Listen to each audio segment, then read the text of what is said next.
January 31st, 2008, the newest installment in Nintendo's All-Star Fighting series, Super Smash Bros. Brawl, was released in Japan and in North American territory later that year on March 9th. Like Melee before it, characters from franchises of all sorts made it to the Brawl to end them all, with Fire Emblem making its presence known once more with several songs, stickers, and the stage Castle Siege. Roy was dropped from the roster in favor of Path of Radiance Ike, and the ever-popular Marth made an encore performance in the Wii's much-anticipated fighter. Unlike Ike, whose Wii sequel was released before Brawl, Marth had never been in a game released anywhere besides the Land of the Rising Sun, despite being featured prominently in Brawl and Super Smash Bros. Melee. Though the blue-haired sword fighter had yet to venture out to the west, it wouldn't be long before players finally experienced the tale of the Altean Prince and one of the founding pieces of the tactical RPG genre.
Fire Emblem Shin Onkonkuryu Doshikai no Ken was announced in Nintendo's 2007 fall press conference and would be the second remake of the Famicom title, Fire Emblem Onkonkuryu Doshikai no Tsurugi, the first being the part remake part sequel on the Super Famicom, Fire Emblem Moshinu no Naso, originally released on January 21st, 1994. For creating new character artwork, Intelligent Systems chose artist Masamune Shiro, most famous for his work on the Ghost in the Shell manga. Under the direction of Masaki Tawara and the continued compositions of Yuka Tsuchioka, the title, which literally translated to New Dragons of Darkness and the Blade of Light, was released on August 7, 2008 in Japan, and in North America on February 16, 2009 under the moniker of Fire Emblem Shadow Dragon.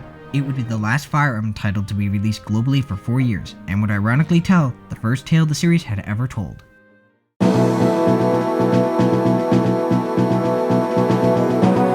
On the continent of Akania, the Empire of Dolar and its leader, the Shadow Dragon Medius, sought to conquer the land of Akania, but is ultimately thwarted by the peasant Henri, who would later become the king of Altea after slaying Medius with the divine blade Falchion. 100 years past, the Shadow Dragon was resurrected by the Dark Pontifex Garneth and once again threatens the land, along with Garneth's territory of Kaiden, the Sable Order of Grust, and the Turncoat Nation of Gra.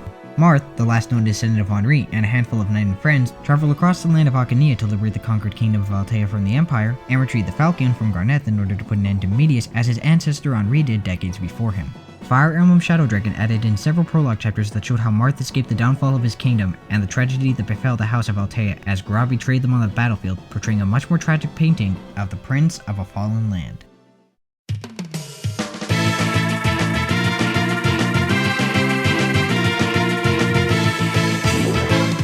Fire Emblem Shadow Dragon added several mechanics that were not present in its original release, but had since then become series staples like the weapons triangle and stage yielding experience points for use. New to the series was the ability to go online for battling and shopping for rare items, though you could still face off against your friends in offline battles and even let them borrow units. Support bonuses were present, though hidden for characters like Keita and Marth, and conversations between characters on the front lines made the game feel more reminiscent of previous handheld ventures. Units could now be reclassed before battle, opening up a substitute option should one lose a unit of a certain class, with only Marth, the Manichaedes, and the two Thieves being exempt from the option to change their classes. Finally, bonus chapters known as guidance chapters in previous titles opened up as certain conditions were met and new characters not seen in the original like Athena would join Marth in his lengthy liberation of Achaea.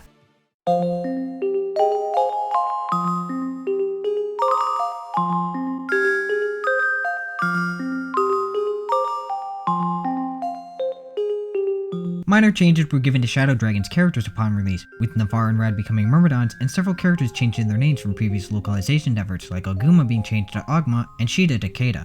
Critics praised Shadow Dragon for its fair challenge and retaining the deep strategy the series was known for intact in this remake, though many noted it wasn't as innovative as previous installments. However, despite its noble intentions of introducing players to the series' origins, fans were less than enthusiastic about the remake, feeling it was one step forward and two steps back for the series, and that the characters and story were not up to the high standards of development expected for the series.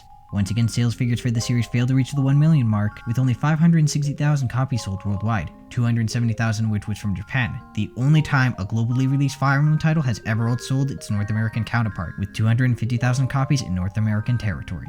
At the very least, Fire Emblem Shadow Dragon did bring closure to the tale of Marth, with the tale left lost in translation for nearly 2 decades.